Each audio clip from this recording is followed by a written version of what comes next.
എല്ലാവരും സുഖമായിട്ടിരിക്കണം വിചാരിക്കണം. ഇപ്പൊ നാട്ടിലാന്ന് വെച്ചിട്ടുണ്ടെങ്കിൽ കൊറോണ ഭയങ്കര കൂടിയിരിക്കുന്ന സമയമാണല്ലോ. അപ്പൊ നിങ്ങളെല്ലാവരും പ്രത്യേകം ശ്രദ്ധിക്കുക. ആവശ്യമൊന്നുമില്ലാണ്ട് വീട്ടിൽ നിന്ന് പുറത്തേക്ക് പോരുത് കേട്ടോ.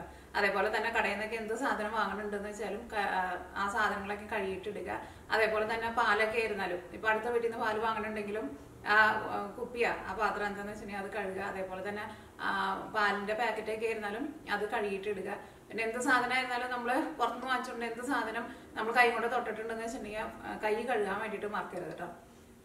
അങ്ങനെയൊക്കെ ശ്രദ്ധിച്ചിട്ടുണ്ടെന്ന് വെച്ചിട്ടുണ്ടെങ്കിൽ പിന്നെ നമുക്ക് അങ്ങനെ കൊറോണ വരാണ്ട് പേടിക്കാണ്ട് നമുക്ക് വീട്ടിലിരിക്കാം.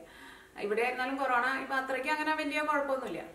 കഴിഞ്ഞ വർഷം ഈ സമയത്ത് ഇവിടെ ഭയങ്കരമായിട്ട് കൂടി ഇരിക്കുകയായിരുന്നല്ലോ. പക്ഷെ ഇവിടെ ഇപ്പൊ അത്രയ്ക്ക് അങ്ങനെ വലിയ കുഴപ്പം പറഞ്ഞ് കേൾക്കണില്ല. പിന്നെ വാക്സിനൊക്കെ കിട്ടാന്ന് വെച്ചിട്ടുണ്ടെങ്കിൽ എത്രയും പെട്ടെന്ന് വാക്സിൻ എടുക്കാൻ വേണ്ടിയിട്ട് മറക്കരുത് കേട്ടോ. അപ്പൊ ഇന്ന് നമ്മൾ ഉണ്ടാക്കാൻ വേണ്ടിയിട്ട് പോകുന്നത് ഭയങ്കര സിമ്പിൾ ആയിട്ട് റെഡിയാക്കിയിട്ട് എടുക്കണ ഒരു തക്കാളി കറിയാണ് ഉണ്ടാക്കുന്നത്. പിന്നെ ഇതിനു മുമ്പ് ഞാൻ അപ്ലോഡ് ചെയ്തിട്ടുണ്ടായിരുന്നത് ഒരു വീക്കെൻഡ് വ്ലോഗ് ചെയ്തിട്ടുണ്ടായിരുന്നു. പുറത്ത് ചെടികളൊക്കെ നടുന്നത്. ആ വീഡിയോ നിങ്ങൾ കാണാത്തവരുണ്ടെന്ന് വെച്ചാൽ ഞാൻ വീഡിയോ കൂടിയിട്ട് കണ്ടു നോക്കാം. പിന്നെ അതിന് മുമ്പായിട്ട് 2 സ്നാക്ക് റെസിപ്പിയും ചെയ്തിട്ടുണ്ടായിരുന്നു. അപ്പൊ നമുക്ക് കുറച്ച് സമയങ്ങൾ തന്നെ നമ്മുടെ തക്കാളി കറി നമുക്ക് റെഡിയാക്കിയിട്ട് എടുക്കാം. അപ്പൊ ഈ നമ്മുടെ തക്കാളി കറി റെഡിയാക്കാൻ വേണ്ട സാധനങ്ങൾ എന്തൊക്കെയാന്ന് നോക്കാം. അപ്പൊ ഞാനിവിടെ 3 തക്കാളി എടുത്തിട്ടുണ്ട്. പിന്നെ വേണ്ടത് 2 സവോള. സവോള വേണം. ഒരു വലിയ കഷ്ണം ഇഞ്ചി വേണം. പിന്നെ പച്ചമുളക് നിങ്ങളുടെ എരിവിനനുസരിച്ചിട്ട് എടുക്കുക. ഇതിലേക്ക് നമ്മൾ മുളക് പൊടി ഒരു പേരിന് മാത്രമേ ചേർക്കുള്ളൂ. അപ്പൊ എരിവിനനുസരിച്ചിട്ട് പച്ചമുളക് എടുക്കുക. പിന്നെ കുറച്ച് കറിവേപ്പില. പിന്നെ ഇതിലേക്ക് നമ്മൾ തേങ്ങ അരച്ച് ചേർക്കും. അതിന് വേണ്ടിയിട്ട് ഞാനിവിടെ ഒരു തേങ്ങയുടെ പകുതി എടുത്തിട്ടുണ്ട്. ഇതിലേക്ക് നമ്മൾ കുറച്ച് ജീരകപ്പൊടിയും ചേർത്തിട്ട് നല്ല പേസ്റ്റ് പോലെ അരച്ചിട്ടെടുക്കണം. അപ്പൊ നമുക്ക് കറി വെക്കാനുള്ള പാത്രത്തിലേക്ക് നമുക്ക് സവോളയൊക്കെ അരിഞ്ഞിടാം. കാരണം ഇതെല്ലാം കൂടിയിട്ട് നമ്മളൊന്ന് തിരുമിയിട്ട് എടുക്കും. അങ്ങനെ തിരുമിയിട്ട് എടുക്കുന്ന സമയത്ത് ഇതിലേക്ക് നമ്മൾ കുറച്ച് ചൊറുക്കയും കൂടിയിട്ട് വിനീഗർ ഉണ്ടല്ലോ, വിനീഗറും പിന്നെ കുറച്ച് വെളിച്ചെണ്ണയും കൂടിയിട്ട് ചേർത്തിട്ടാണ് മസാലപ്പൊടികളൊക്കെ ചേർത്തിട്ട് ഇത് നന്നായിട്ട് ഇങ്ങനെ തിരുമിയിട്ട് എടുക്കും. നമ്മൾ മസാലപ്പൊടികളായിട്ട് നമ്മൾ ഇതിലേക്ക് മല്ലിപ്പൊടി ചേർക്കില്ല കേട്ടോ. കാരണം നമ്മൾ തേങ്ങ അരച്ച് വെക്കുന്ന കറിയാണല്ലോ. തേങ്ങ അരച്ച് വെക്കുന്ന കറികളിൽ സാധാരണ മല്ലിപ്പൊടി ചേർക്കില്ല. അപ്പോൾ ഇതിലേക്ക് മസാലപ്പൊടികളായിട്ട് മഞ്ഞൾപ്പൊടിയും വേണം, വളരെ കുറച്ച് മുളക് പൊടിയും വേണം. അപ്പൊ നമുക്ക് ഇതൊക്കെ ഒന്ന് കട്ട് ചെയ്തെടുക്കാം.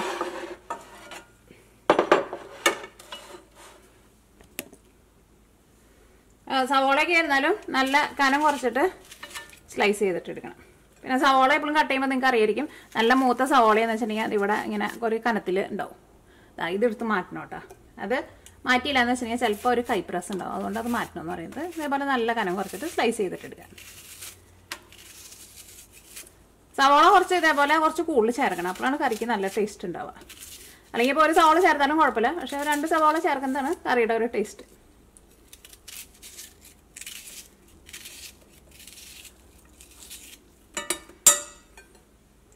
പിന്നെ ഇത് നിങ്ങൾ കട്ട് ചെയ്തിട്ട് ഇടുമ്പോൾ ഇതേപോലെ ഇങ്ങനെ സ്ലൈസ് ചെയ്തിട്ട് ഇടാൻ വേണ്ടിയിട്ട് നോക്കാം. ഇങ്ങനെ കണകളാണ് കട്ട് ചെയ്തിട്ട് ഇടരുത് കേട്ടോ. ഇങ്ങനെ ഇടാം. അതാണ് അതിൻ്റെ ഒരു ഇത്. അപ്പോൾ നിങ്ങൾക്ക് സവോള ഇത്രയ്ക്ക് വേണ്ടതെന്ന് വെച്ചിട്ടുണ്ടെങ്കിൽ ഒരു സവോള വെച്ചിട്ടും നിങ്ങൾക്ക് റെഡി ആക്കിയിട്ട് എടുക്കാം. പിന്നെ ബാക്കിയുള്ളതെല്ലാവരും സെയിം തന്നെ എടുത്താൽ മതി. നിങ്ങൾക്ക് തക്കാളിക്ക് പകരം ഇതേപോലെ തന്നെ ഇപ്പം ഞാൻ ഈ വെക്കണ പോലെ തന്നെ എല്ലാവരും അതേപോലെ തന്നെ എടുത്തിട്ട് തക്കാളിക്ക് പകരം പച്ചമാങ്ങ ഉണ്ടല്ലോ, ചെറിയ ചൊനച്ച പച്ചമാങ്ങയാണ് കൂടുതൽ നല്ലത്. അത് ഇതേപോലെ തന്നെ മാങ്ങ ഇട്ടിട്ട് കറി വയ്ക്കാം. അത് ഞങ്ങളുടെ സൈഡിലൊക്കെ അങ്കമാലി മാങ്ങക്കറി എന്ന് പറഞ്ഞിട്ടുണ്ടെങ്കിൽ എനിക്കോണം എല്ലാവർക്കും നല്ല ഇഷ്ടമുള്ള ഒരു കറിയാണ്. അതും ഇതേപോലെ തന്നെയാണ് വയ്ക്കുന്നത്. പക്ഷേ അതിലേക്ക് നമ്മൾ കഷ്ണമായിട്ട് തക്കാളിക്ക് പകരം മാങ്ങ ചേർക്കും. ഇനി ഇഞ്ചി ഞാനൊന്ന് ചതച്ചെടുക്കട്ടെ. അപ്പോൾ ഇഞ്ചി ചതച്ചെടുത്തിട്ടുണ്ട്. ഇനി ഇതിലേക്ക് പച്ചമുളക് ഇതേപോലെ ഇങ്ങനെ 2ആയിട്ട് കീറിയിടാം. പച്ചമുളക് നിങ്ങളുടെ എരിവിനനുസരിച്ചിട്ട് ചേർത്തോ. ഈ കറിയിൽ കുറച്ച് പച്ചമുളക് കൂടുതൽ ചേർക്കുന്നത് നല്ലത്. കാരണം സവോളയൊക്കെ ചേർത്ത് കഴിയുമ്പോൾ ചെറുതായിട്ടൊരു മധുരത്തിൻ്റെ ഒരു ടേസ്റ്റ് ഉണ്ടാവും. പക്ഷെ നമ്മുടെ ചോറിനോട് കഴിക്കാൻ വേണ്ടിയിട്ട് നല്ല ടേസ്റ്റ് ആയിരിക്കും കേട്ടോ. അപ്പോൾ അതനുസരിച്ചിട്ട് ഇച്ചിരി പച്ചമുളക് കൂടുതൽ ചേർത്തോ. അത് തക്കാളി എന്നാലും ഒരുപാട് അങ്ങനെ ഭയങ്കര ചെറിയ പീസായിട്ട് കട്ട് ചെയ്യേണ്ടതാ. ഇതേപോലെ ഇങ്ങനെ ഒരു തക്കാളീനെ പൊളിച്ചിട്ട് ഇങ്ങനെ ഒരു 4 പീസായിട്ട് കട്ട് ചെയ്യുക.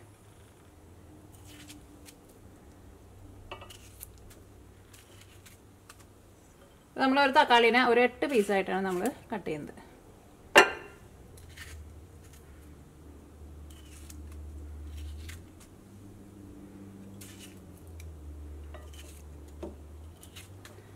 ഒരു ഇത് തിരുമ്മി വെച്ച് കഴിഞ്ഞിട്ട് നമുക്ക് നമ്മുടെ തേങ്ങ അരച്ചിട്ട് എടുക്കണം. ഇത് തിരുമ്മി കഴിഞ്ഞിട്ട് നമുക്ക് തേങ്ങ അരയ്ക്കാം. ഞാൻ അടുത്തതിലേക്ക് ചേർക്കുന്നത് മഞ്ഞൾപ്പൊടിയാണ് ചേർക്കുന്നത്. ഒരു 1/2 ടേബിൾ സ്പൂൺ മഞ്ഞൾപ്പൊടി. മുളക് പൊടി ഇതാ ഇത്രയ്ക്ക് ചേർക്കുന്നത്. ഒരു 1/4 ടേബിൾ സ്പൂണിൻ്റെ അടുത്ത്. 1 ടേബിൾ സ്പൂൺ വെളിച്ചെണ്ണ. പിന്നെ വിനീഗർ. വിനീഗർ ഇല്ലാണ്ടും നിങ്ങൾക്ക് കറി റെഡിയാക്കിയിട്ട് എടുക്കാം. പക്ഷേ വിനീഗറും കൂടിയിട്ട് ചേർക്കുമ്പോഴാണ് കുറച്ചുകൂടി നല്ലൊരു ടേസ്റ്റ് ഉണ്ടാവുക. അതാ ഒരു 1.5 ടേബിൾ സ്പൂൺ വിനീഗർ ചേർക്കുന്നുണ്ട്. ഇതിലേക്ക് ആവശ്യത്തിന് ഉപ്പ്.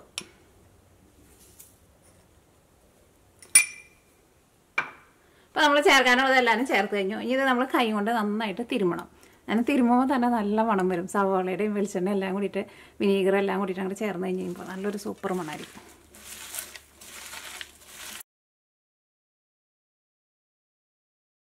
മണം വരുന്നുണ്ട്.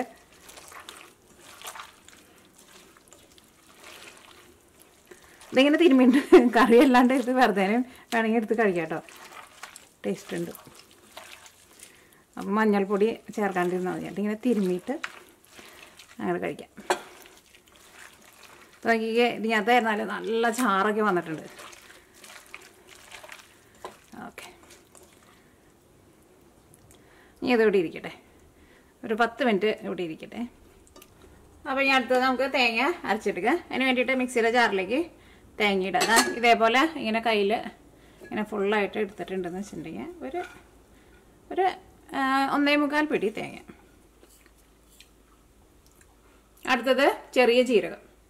ചെറിയ ജീരകത്തിൻ്റെ ടേസ്റ്റ് ചിലപ്പോൾ നിങ്ങൾക്ക് ഇഷ്ടമുണ്ടാവില്ല. ഇഷ്ടമില്ലാന്ന് വെച്ചിട്ടുണ്ടെങ്കിൽ തേങ്ങ വെറുതെ അരച്ചാൽ മതി. അപ്പോൾ ഞാനിവിടെ ഒരു 1/4 ടേബിൾ സ്പൂൺ ചെറിയ ജീരകമാണ് ചേർക്കുന്നത്. ഇതിലേക്ക് നമുക്ക് ആവശ്യത്തിന് വെള്ളം ഒഴിച്ചിട്ട് നല്ല പേസ്റ്റ് പോലെ അരച്ചിട്ടെടുക്കുക. തേങ്ങ അരച്ചിട്ടെടുക്കുമ്പോൾ നിങ്ങൾക്ക് അറിയായിരിക്കും ഒരുപാട് വെള്ളം ഒഴിച്ചിട്ട് തേങ്ങ അരയ്ക്കരുത്. അപ്പോൾ നമുക്ക് തേങ്ങ ശരിക്കും അരഞ്ഞു കിട്ടില്ല. നമ്മൾ തേങ്ങയിൽ നിന്ന് പാലെടുക്കണ പോലെ ആയിപ്പോകും നമ്മൾ അരച്ചിട്ടെടുക്കുമ്പോൾ. തേങ്ങ നല്ല വെണ്ണ പോലെ അരച്ചെടുത്തിട്ടുണ്ട്. ഈ മിക്സിങ് നമുക്ക് നമ്മുടെ ഇതിലേക്ക് ചേർക്കാം. ഇനി നമ്മുടെ കറിയിലേക്ക് കുറച്ച് ചാറ് വേണമല്ലോ. അപ്പോൾ ഞാൻ മിക്സിയുടെ ജാറിൽ കുറച്ച് വെള്ളം ഒഴിച്ചിട്ട് കുറച്ച് വെള്ളം കൂടിയും ചേർക്കുന്നുണ്ട്. കുറച്ച് വെള്ളം കൂടിയും ചേർക്കും.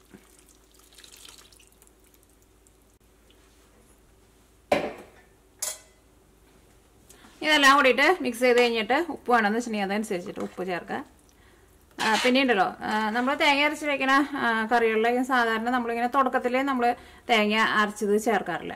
സാധാരണ നമ്മൾ കറി ആക്കണ കഷ്ണം ഒന്ന് വെന്ത് കഴിഞ്ഞിട്ടാണ് നമ്മൾ ഇതിലേക്ക് തേങ്ങ അരച്ചത് ചേർക്കാറുള്ളത്. ഇതിനകത്ത് ഇപ്പോൾ കഷ്ണമായിട്ടെന്ന് പറയുന്നത് വെച്ചിട്ടുണ്ടെങ്കിൽ നമ്മുടെ തക്കാളി മാത്രമേ ഉള്ളൂ.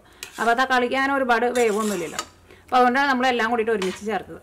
അല്ലെങ്കിൽ എന്താ ഉണ്ടാവുക വെച്ചിട്ടുണ്ടെങ്കിൽ തേങ്ങ കഷ്ണങ്ങൾ വേവാനുള്ള കറിയാണെന്ന് വെച്ചിട്ടുണ്ടെങ്കിൽ തേങ്ങ ഇതിൻ്റെ ഒപ്പം ചേർത്തിട്ടുണ്ടെന്ന് വെച്ചിട്ടുണ്ടെങ്കിൽ കുറേ നേരം കിടന്നിട്ട് കറി തിളയ്ക്കുമ്പോൾ ഈ തേങ്ങയിലുള്ള വെളിച്ചെണ്ണ പുറത്തേക്ക് വരും. അപ്പോൾ ഈ കറിയുടെ മുകളിൽ ഇങ്ങനെ തെളിഞ്ഞ് നിൽക്കും.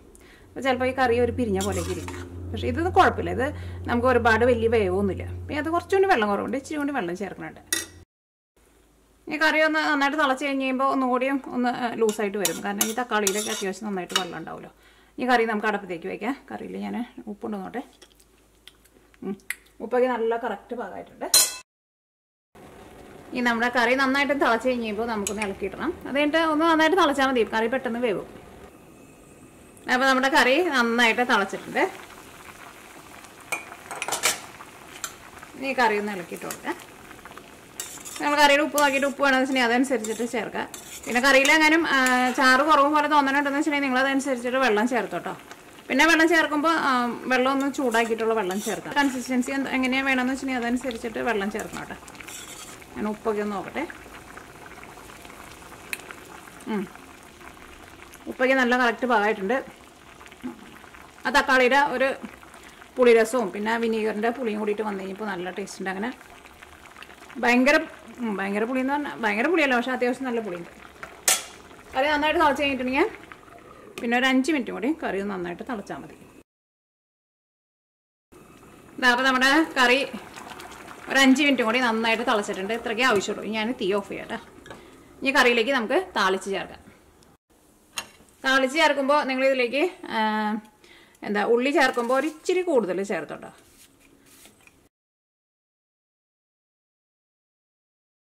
അപ്പോൾ ഇനി കറിയിലേക്ക് താളിച്ച് ചേർക്കാൻ വേണ്ടിയിട്ട് ഒരു ചെറിയ പാൻ വെച്ചിട്ട് ചൂടാക്കുക. ഇതിലേക്ക് വെളിച്ചെണ്ണ ചേർക്കുക. ഇത് വെളിച്ചെണ്ണ കേട്ടോ, ഇവിടെ തണുപ്പായതുകൊണ്ടാണ്. തണുപ്പല്ല, ഇപ്പോൾ ചൂടായിട്ടുണ്ട്, പക്ഷേ ഇവിടെ അകത്തേക്ക് ചൂട് വരാൻ വേണ്ടിയിട്ട് കുറച്ച് സമയം എടുക്കും. അപ്പോൾ വെളിച്ചെണ്ണ നന്നായിട്ടൊന്ന് ചൂടാവട്ടെ. അപ്പോൾ വെളിച്ചെണ്ണ നന്നായിട്ട് ചൂടായിട്ടുണ്ട്. ഫസ്റ്റ് കടുക് പൊട്ടിക്കുക. കടുകൊക്കെ നിങ്ങളുടെ ഇഷ്ടത്തിനനുസരിച്ചിട്ട് ചേർത്തു. ഞാനിവിടെ ഒരു ഏകദേശം ഒരു 1/2 ടേബിൾ സ്പൂൺ കടുക് ചേർത്തിട്ടുണ്ട്. എനിക്കൊരു കടുക് ഇച്ചിരി കൂടുതൽ ഇഷ്ടം. അതേപോലെ തന്നെ ഒരു 1/4 ടീസ്പൂൺ ഉലുവയും കൂടിയിട്ട് ചേർക്കുന്നുണ്ട്. അപ്പോൾ നമ്മുടെ കറിക്ക് നല്ലൊരു മണവും നല്ലൊരു ടേസ്റ്റൊക്കെ ഇല്ല. ഉലുവ എന്നാലും ഇതിൻ്റെ കൂടെ കിടന്നിട്ട് നന്നായിട്ടൊന്ന് മുരിഞ്ഞോട്ടെ. ഇതിലേക്ക് ഉണക്കമുളക്,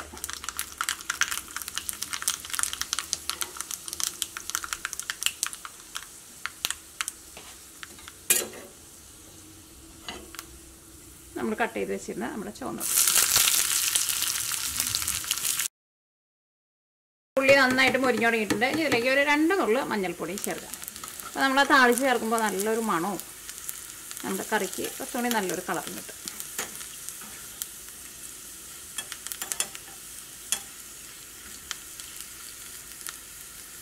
ഇത് നമുക്ക് കറിയിലേക്ക് ചേർക്കാം.